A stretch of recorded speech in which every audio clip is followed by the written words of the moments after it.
The Arkham Asylum tapes, there's not much to say other than they were created mainly for lore purposes. They dive a little deeper into the story itself. They're a great way for fans, especially those who aren't familiar with some of these villains, to understand them better. For instance, I had no idea who Zsasz was before playing this game, so it was a fantastic addition to have these tapes, especially for Zsasz since he's barely in this game, so it's a clever way to give more context to these characters. Now, instead of presenting these tapes in any particular order, I've decided to spin a wheel and let fate decide which villain gets their turn first.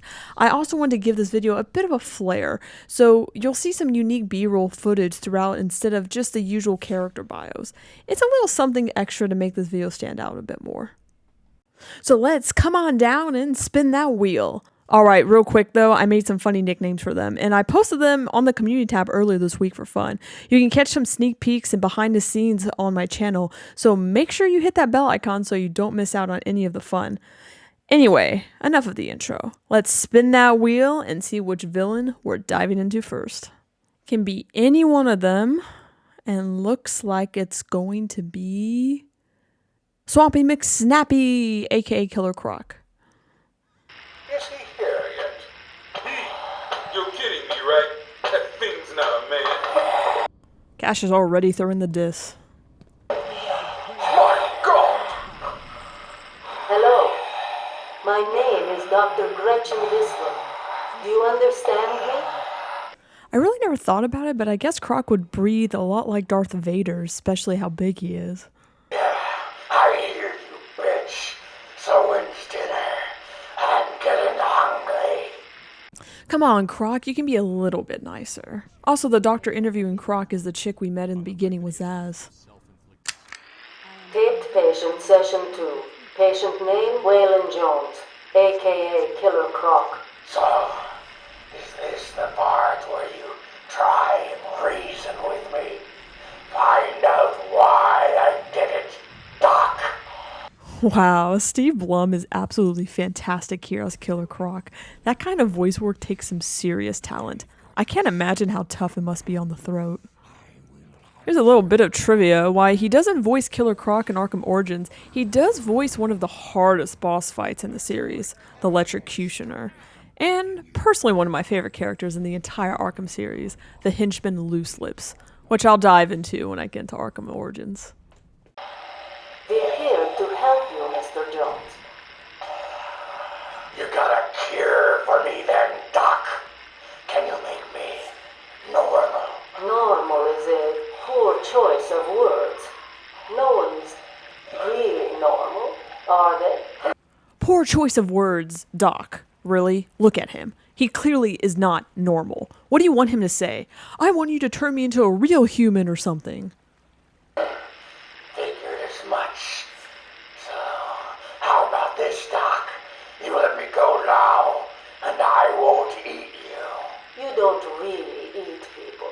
It's just an urban myth.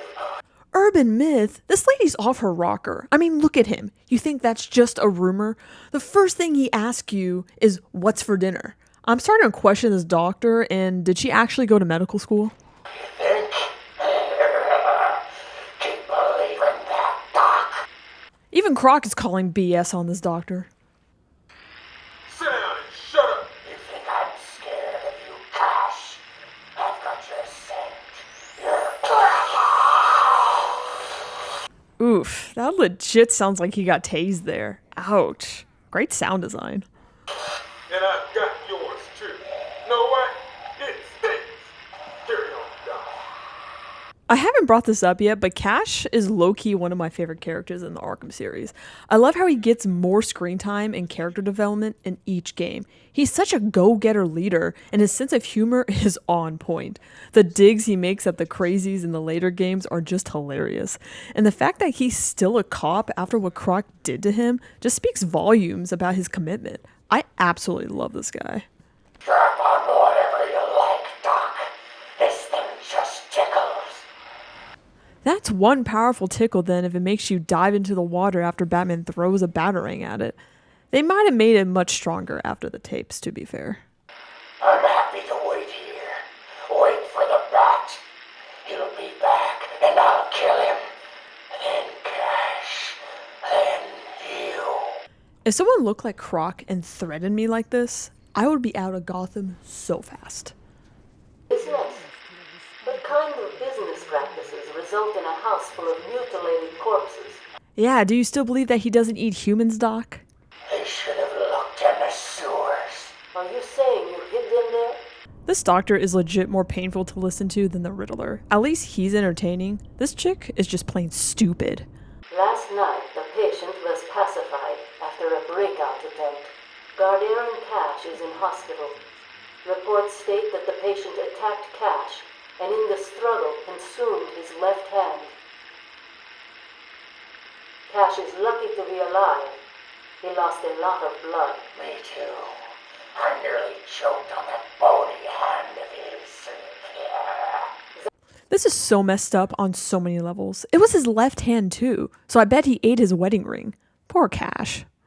That's disgusting. He could have died. He's just food to me. And once I get a taste, I want the rest of the meal. You know what I mean. Get him out of here. Now. Got yours set too, lady. I'll see you around. Tick tock, tick tock. To wrap up Croc, I'm just going to talk a little bit about him.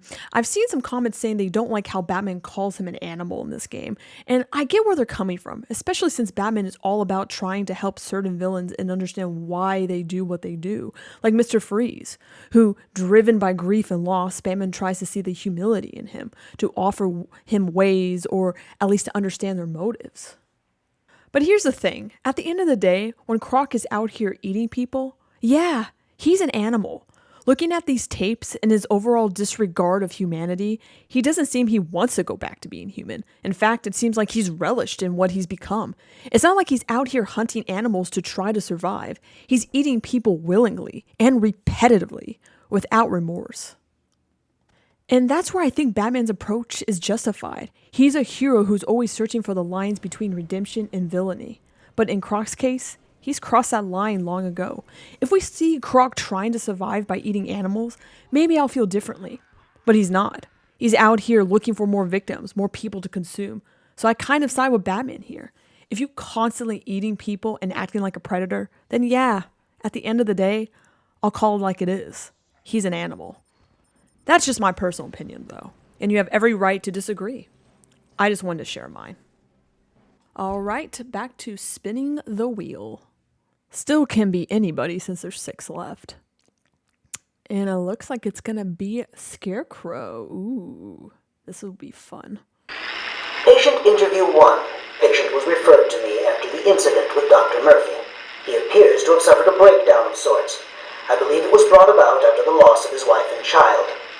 Wow, it's so chilling when you realize Crane is actually talking here. We never really hear his actual voice until these tapes.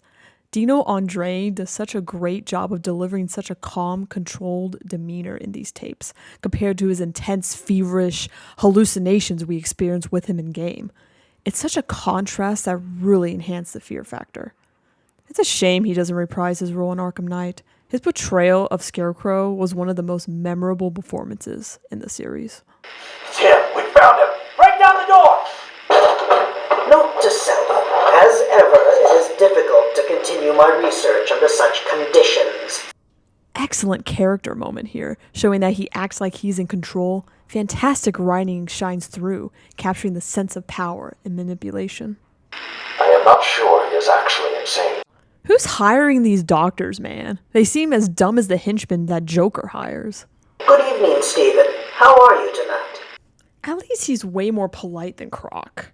Also, this doctor who's interviewing Crane right now, Dr. Kellerman, is the one we saved in the game, the one in the room with Cash.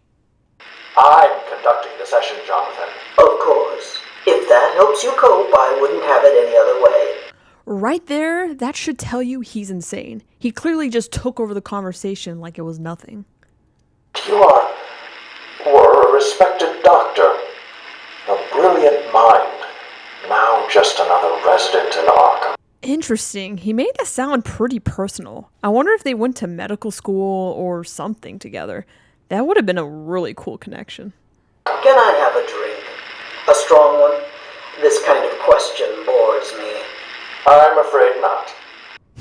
Well, we know where Crane's priorities are. Patient interview 9.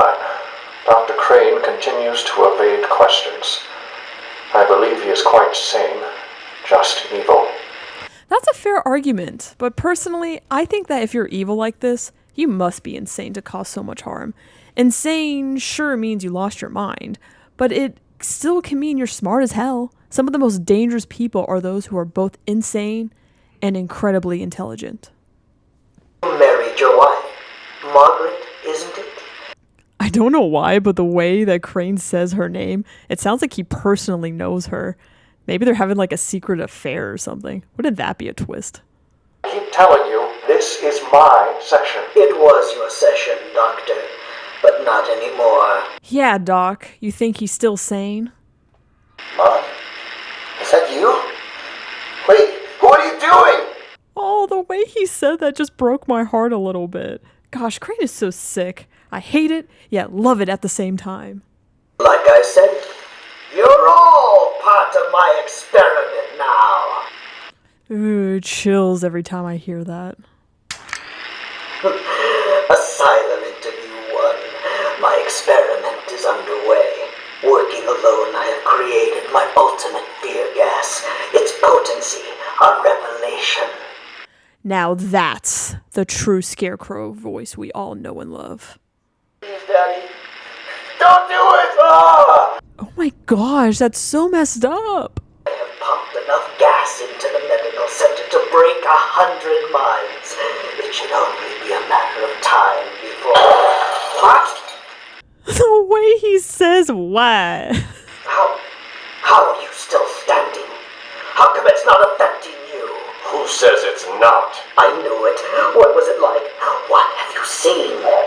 Well, we all know what Scarecrow will be thinking about when he gets his alone time tonight. He sounds way too excited here. You failed, Crane. Again.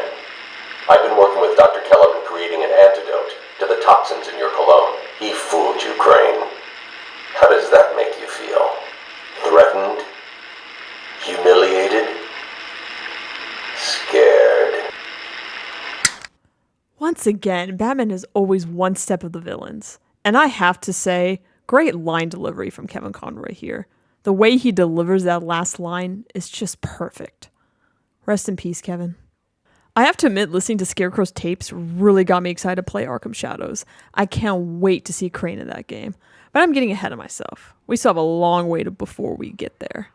Pretty good set of tapes, I can't complain. Entertaining to listen to, and always fun to hear Scarecrow in his element. Let's head back to the wheel. All right, we got 5 left. Let's see. All right, it's between Poison Ivy and it looks like Harley stole the win. All right, moving on to Harley Quinn next. Harleen Quinzel, Call me Harley. Everyone does. I'm surprised you want to intern here at Arkham. I've always had a thing for extreme personalities. You can't deny there's an element of glamour to these super criminals. That's pretty much word for word she says there from the Batman animated series, the episode Mad Love, where we learn about her backstory. Great callback. They'll eat you for breakfast. I mean it. 1 or 2 of them will enjoy it too. Be careful. Looks like the doctor finally caught on that Croc does, in fact, eat people. I'm your first, am I, Tuts? You know what they say, you never forget your first time. I'll try to make it memorable for you. Give me a break. Joker needs to go to horny jail with these lines. He dropped 2 others in my last video, which you can check out right here. A wicked sense of humor. You're good. How did you figure me out, Doc? I've had doctors poking around in here for years, and no one was as astute, and if you don't mind my saying, beautiful as you. Really? You're just playing with me. Well, you'll never know, will you? Unless... Unless what? Tell me. Oh, Mark Hamill and Arlene Sorkin are such the perfect pair for these two. Their chemistry is unmatched, and it makes me sad that this is the last time we have them together, since she doesn't return as Harley in the Arkham series. Rest in peace, Arlene. Care to tell me how these got in my office? Simple, really. I put them there. Why? You don't like flowers? I see you, Joker, spitting that game. Not bad. I think the guards would be interested to know you've been out of your cell. Oh, if you really were going to tell, you already would have. How do you know I haven't already? Once again, Joker's way too smart for his own good. Really? Go on. Not here, my dear. Too many ears and eyes. Come back tonight. I'll be ready for you. Oh, yeah. He's crazy, you know. Who? Batman? No, Santa Claus. That line always gets me. The delivery is just perfect. But Batman, he's got them all fooled. He's made them think he can make a difference, that he can actually make things better. And the joke of it is, they all believe it. I mean, actions speak louder than words, as they say. The police, the media, the frickin' Junior Rangers, every last sack of walking meat in this urban cesspool. Listen, sweets. Mark Hamill is just chef's kiss here. He's just too perfect. Also, low-key, I kind of like the nickname Sweets he has for Harley. It's kind of adorable, not gonna lie. You understand, don't you? You know why I do what I have to do. You know Gotham's only real savior is me. This line brings me back to what Scarecrow said in the game. You're as crazy as the rest of us. You need us as much as we need you. It all comes full circle now, baby. I got what you wanted. Ooh, it's Harley's turn now with the seductive lines. You did? I mean, good. How did you smuggle it in? Actually, I don't want to know. Neither do I. Come on, Doc. We've got ourselves a bat to kill. Doc's outputting. Say hello to your new and improved Harley Quinn.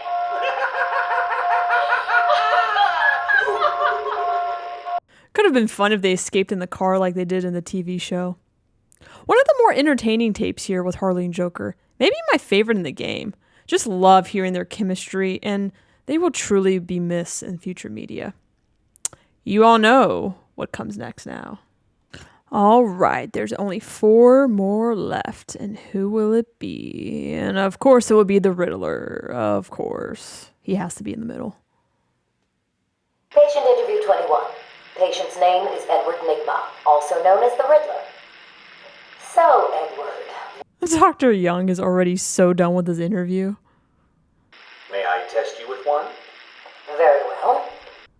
Gosh, these doctors are dumb as rocks. Why are you encouraging this behavior? Later years, it uses a cane. Good try. Just that laugh and line alone is enough for me to know that Wally Wingert is the best Riddler ever in media. You cannot change my mind. Easily, Doctor. It's not my baby.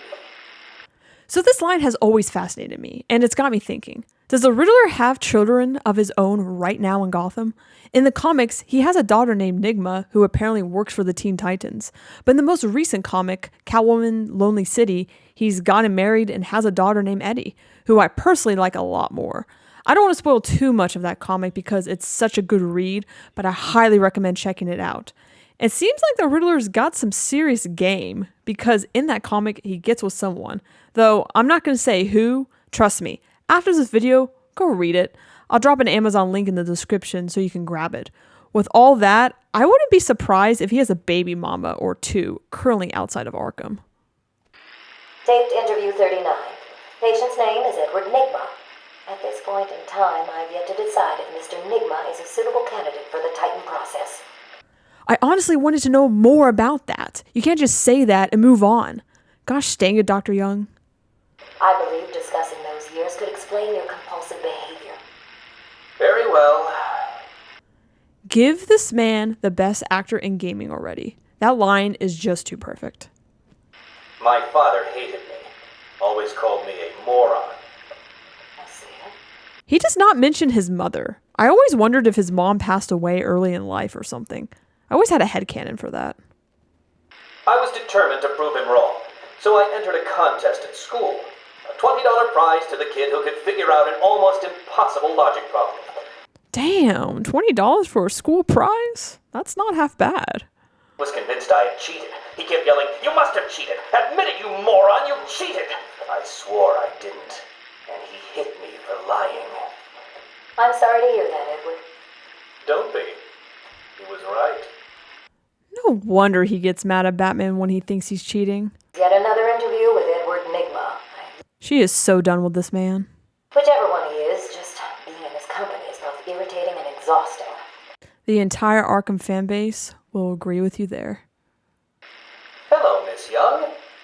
You look tired. Anything you need my help with? Again with some of these crazies having manners. That itself is intriguing. Forgive my arrogance, Doctor, but if you think I need your help, well, you're in the right place. You can just hear that smile in that line. Excellent delivery, Wally. If you can't tell by now, I'm a massive fangirl of the Riddler. No regrets. Let's look at it a different way. Throughout your career, Why in the world do they call their crimes careers? Do they put this down on their resume? Do you call their references? A lovely photo on your desk, Doctor. Your family? Mother, perhaps. Why are they interviewing in their office? You literally just proved you shouldn't be since your personal stuff is in there. Like a photo of your mom that he now can go hunt down later. discuss your obsession with Batman. Hardly an obsession, Miss Young. No different than Joker or Two-Face, or myself. Most people consider him a hero. Most people are idiots. They can't see Batman for the villain he is. You have to listen carefully, but I love how you can actually hear a chair moving, indicating that he stood up here. Again, great audio design. You can really paint the scene in your head with moments like this. People consider him a hero. Most people are idiots. They can't see Batman for the villain he is. Riddle me this. How did he get his car and his gadgets? To be fair, that's a really good point he makes here. How does he get the money for all those things? People forget that you need money to pull off stuff like that. Riddler can make smart points sometimes. Hear my sometimes.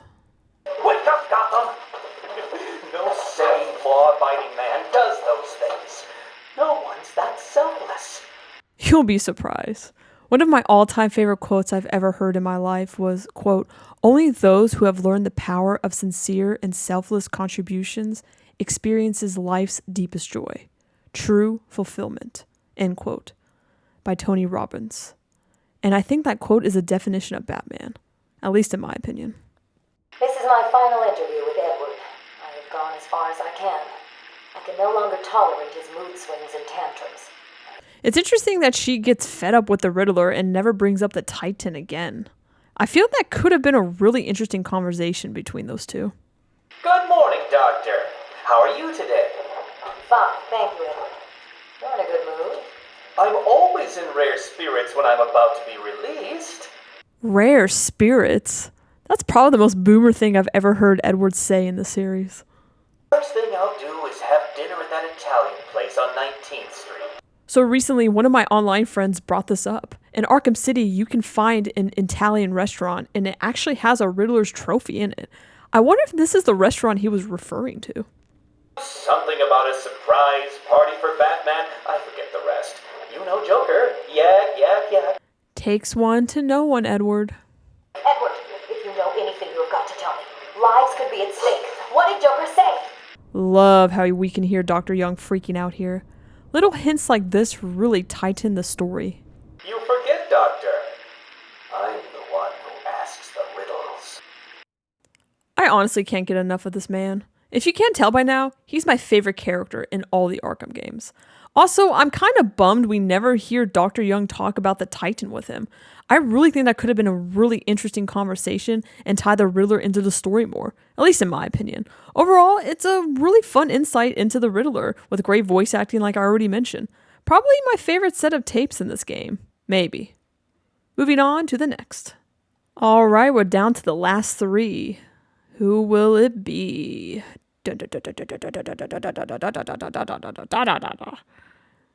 Ooh, oh, looks like it's gonna be Oh my, ooh, Poison Ivy won with the skin of the teeth right there. All right, here she comes. Patient interview. Pamela Lillian Isley, November 12th, 11:33 a.m. Interesting. He states the time for her and not for Crane. That's a very unique detail. And why do you believe what he did has helped you? He showed me the bigger world. Why does this sound like the start of 50 Shades of Green up in here? Well, sometimes you need to prune back hard in order to make something flourish. You can read that as foreshadowing a bit for Arkham Knight. You were a doctor too. How can you turn your back on us? Really interesting that this Dr. Kellerman is interviewing the ones who used to be doctors. I wonder why he got chosen for that. I feel we have a connection. Really? You do? Of course. I have genuinely lost faith in these doctors. Truly too stupid to work here. Pamela, I got you what you asked for. Do you like it? Interesting he doesn't give the date or time anymore once he gets closer with Ivy. And the way he said her name here was legit sweet. It's me, Stephen. I get so lonely on my own. You wouldn't want me to be lonely, would you? No, of course not. Keep it. Just don't let anyone see. Really, no one. Gosh, this man is such a simp. You can trust me, Stephen. Thank you. Now give me a kiss. I can't. People will see. Really? That's what you're worried about, Stephen? People will see? But what about loyalty to your wife, whom you're married to and apparently have a kid with? No one's watching. What's wrong with you? Don't you love me? Call me Ivy. Of course I love you. Oh my gosh, literally the biggest simp ever in the series. Actually, no, there's another one, in Arkham Knight, that I can think of. But once again, I'm getting ahead of myself. Do I need to spell it out? You don't have to, Warden, but you're going to do it anyway to make yourself feel better and act like you have power. He has a wife. That he cheated on. Personally, I think these are the worst out of the tape. I just find them boring, and honestly, I could care less about the Doctor here. He's just a jerk who cheats on his wife, and Ivy's just using him. But we already knew that. I think they really missed an opportunity to explore the plants that produce venom and connect it to the story. That would have been really interesting, and would have built more on Ivy's character, other than she's hot. She doesn't even mention it, which is a bummer. It just feels like some boring lore, in my opinion.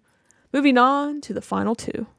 All right, it's between Zsasz or Joker. Let's see who it's gonna be.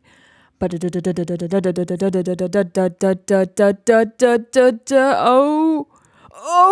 Zsasz takes the win. All right, stabby wabby, let's go. And I guess Joker will go last. The best for last, as they say. Zsasz. He is well known for having the most creepiest presence out of everyone in Arkham Asylum. And I have to agree, each game has its own creepy standout.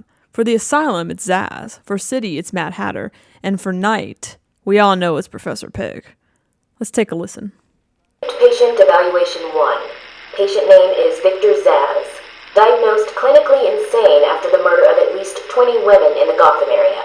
Once again, I have to comment on the absurdity of these doctors. Yeah, let's have the young, attractive female interview a man who just killed 20 women in the Gotham area. Seriously, the HR department over there is a mess. Also, Dr. Cassidy, that was one of the first doctors we saved when we went to the medical facility in the beginning of the game. I don't need to know you, Miss Cassidy. Everything is meaningless. Ugh, the way he speaks makes you feel uncomfortable. The slow way he talks just gives off psychopath vibes. Danny Jacob, who voices Zsasz, did a really good job with such a creepy performance for this character. Also, apparently, he voices Frank Bowles, too. Learn something new every day. Don't you think that's a very negative outlook on life, Victor? Chick, he's freaking insane. Why do you question his outlook? Us. The only thing that does matter is the mark. Have you seen my work, Miss Cassidy? Just like that Riddler line, you can hear that smile in that last line. So good. If you're referring to the marks on your... Of course I mean my tally marks. And I have a space for yours. Do you want to see where? This is the part where you run the hell away from this guy when he pulls out this line. Ah, the zombies. They are all people, Victor. They are zombies. He sounds like a little kid correcting his teacher on what he drew in class that day. The police report states that you've murdered, or liberated, if you like, 20 young women in the last 3 months. Each had her throat slit and was left posed. They were all lucky to be chosen to receive my gift. From my perspective as a woman, that just sounds extremely wrong in so many ways. How do you know As you I... sit down on your favorite red chair, cat on lap, just waiting for something to happen. I can make it happen, Sarah. I am your salvation. Ugh, I just feel so gross listening to these. It's so uncomfortable. The way he says her name just echoes in my ear. Patient's name is Victor Zsasz. For the record, the patient has transferred from Dr. Cassidy, who is on leave after the incident last week. Hello, Victor. Please take a seat. Guards, you can leave us. This lady has a lot of faith in Zsasz to make these guards leave. I would be like, keep your weapons trained on it at all times. Sorry, Doctor. Warden's orders. I can't leave you alone with him. oh my gosh, that's the smartest thing I've heard all day with these interview tapes. Also, I'm pretty sure that's Officer North's voice right there. Nice little detail. I'm just thinking about the one that got away. The one I chose. I needed the mark. I want the mark!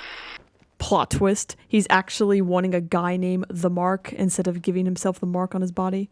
There's your fanfic idea for the day. Victor!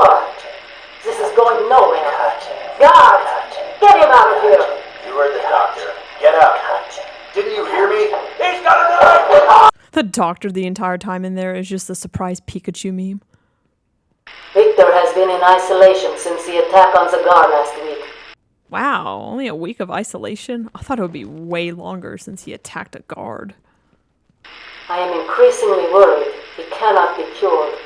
He has no empathy for his victims.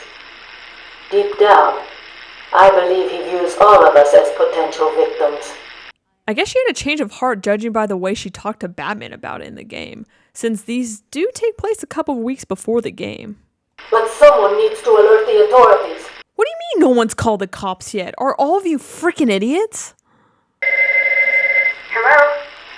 Sarah, it's Gretchen. Listen to me. Hold on, there's someone at the door. Sarah! Do not answer the door! Can you hear me? Do not answer the door! It's Zsasz! He's free! Ooh, what a chilling way to end the tapes here. In the comics, Zsasz ends up kidnapping her, but you can guess what happens since we do see her in the game. Yeah, these tapes are super creepy. Great way to get more insight on Zsasz, like I said before. I didn't know much about him, but man, I wish I knew less about him now. Now let's wrap these tapes up with the Clown Prince of Crime. In the room is Warden Sharp and myself, Dr. Young. Oh, is this another one of those boring psych evaluation tests? No, it's not. So, you're the famous Joker. She just flat out lied to him, didn't she? In the flesh. So, Doc, do you want me to look at the ink blots again? Ironically, John Doe in the Batman Telltale The Enemy Within shows Bruce the ink blots, so maybe he has a soft spot for them. Well, maybe not in the Arkhamverse. Every doctor that has ever interviewed you claims a different type of psychosis. Everything from multiple personality disorders to, well, the list is endless. I love how she said different types of psychosis, yet only names one. She could at least give us two for more examples. I don't believe it. Anything can be cured given a correct treatment. And you think you can cure me? Oh. That legit caught even Joker off guard. It's hard to tell if he was being sarcastic or curious, but he was definitely surprised by that comment. Today I thought we'd try something different. Oh, you make me blush, Doc. I have a girlfriend. At least he's loyal to his boo. Oh, ever heard of romance, Doc? I don't give up the goods for free. You'll have to try harder. Well, never mind my last comment. Patient interview 20. Joker is more interesting than I originally believed. When Project Titan is operational, I believe Joker will be the perfect test subject. Dr. Young loves teasing about that to us. I was born in a small fishing village. I always wanted to join the circus, but my father wouldn't really let me. I don't believe you. My father was a cop. 1 week from retirement when the mob... I've seen the movie. What are you scared of? I'll give Dr. Young credit here. I love how she doesn't put up with anybody's BS. What if I'm too scared to remember? It hurts too much. Then I can help you. Bruh, I just complimented you, and then you immediately go and act stupid again. He literally is manipulating you. These are the private notes of Dr. Young. Titan is a success. Even my funding worries have been solved after the unexpected donations from Mr. White. Donations! Yeah, sure. You mean bribery, since we know who Jack White is to Joker. So is he here? Did your patient X arrive? Project X being Bane. Nice detail they call him that. No. Let's talk more about your Titan project. My what? How do I know you have Bane strapped to a table in the basement while you pump him dry? She probably wishes the guard would have stayed in the room by now. I've been a fool. Joker was behind it all. He's Jack White. He gave me the money, pulled the strings to release Bane. How could I not have seen it? Because you're clearly stupid. Hello? Hello? Dr. Young's office. Please hold for Mr. White. What? Nice little cameo for Harley here. Hello, Doc. We need to talk. I'm convinced that Joker had a different profession before he turned to crime. I sent you back the money. I don't want it. Do I look like I care about money? I just want my monsters, Doc. And if you don't give them to me, well then, it won't be funny. They really made Dr. Young come off as naive, which is great for character development. I love how she thought she was onto something with curing the Joker, but in the end, he just played her like a violin and cut her strings. Great lore for the story. These interview tapes are so memorable. Well, at least most of them are. Personally, out of all of them, Ivy is the weakest and not interesting as the rest. I don't have a tier list or anything for them right now, but maybe in the future, once I'm done with all the games, I'll make one. That could be fun. Also, I plan on covering the Spirit of Arkham tapes too, but I thought I'll save those for a future video since they're not as crucial to the story and development in the future games. Who was your favorite out of the tapes? Let me know in the comments. And if you enjoy this, please like and share with other fans. Also, why not subscribe and join our Bat family? Us nerds need to stick together. Thank you so much for watching, and we're finally moving on to Arkham City. I promise.